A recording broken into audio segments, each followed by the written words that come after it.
It was a quiet night on June 17, 1972, in Washington, D.C. But within the Democratic National Committee's office in the Watergate complex, something extraordinary was unfolding. 5 men were arrested inside the DNC headquarters, caught red-handed in the act of installing listening devices. But this was no ordinary break-in. The discovery of sophisticated bugging equipment indicated a case far more sinister than typical burglary.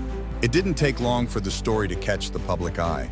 Journalists Bob Woodward and Carl Bernstein of the Washington Post began their relentless investigation.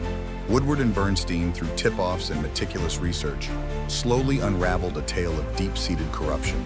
They were aided by a secret informant known as Deep Throat, who provided crucial leads and pointed them in the right direction. Deep Throat's hints led to startling discoveries about secret funds and hush money tied closely to the very heart of the U.S. government. This conspiracy seemed to reach the highest office in the land, linking the break-in directly to the White House. With the deeper they dug, the more tangled the web grew, involving numerous high-ranking officials in the Nixon administration. These revelations led to intense congressional hearings and judicial proceedings heard in hushed courtrooms. The Senate Watergate Committee hearings captivated the nation, broadcast live, bringing every new twist into American living rooms. Key members of Nixon's inner circle, like John Dean and H.R. Haldeman, were implicated. Their testimonies painted a bleak picture of abuse of power. "There was a cancer growing on the presidency," John Dean famously testified, detailing the extent of the cover-up. The final blow was the revelation of the smoking gun tape, where President Nixon was heard discussing the cover-up plan. As the scandal unfolded, it led to undeniable evidence against Nixon, culminating in an order to release more tapes. Pressured from all sides and with impeachment looming, Nixon made the historic decision to resign on August 8, 1974. The first U.S. president to resign, Nixon left the White House in disgrace, a shadow of his former powerful self. Vice President Gerald Ford assumed the presidency, with an immediate and controversial decision waiting in the wings.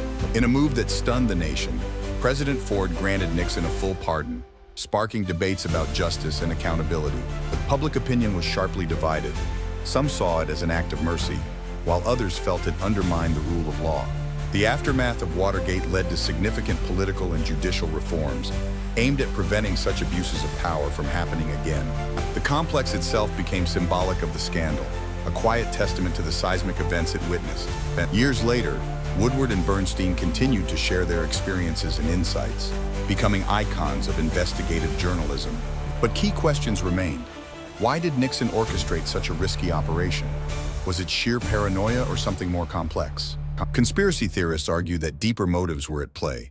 Perhaps Nixon feared exposure of other secrets even more damaging.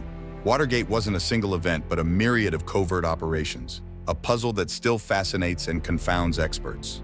Nixon always maintained his innocence, arguing that political bias and media manipulation targeted him unfairly. The legal battles and public hearings connected to Watergate created a legal precedent and a lasting legacy in American politics.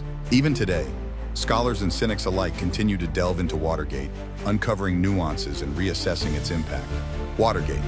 What truths remain hidden? It is a question that ensures the scandal story is far from over. Will we ever know the full extent of what happened? The only certainty is that the quest for truth will continue to captivate and question.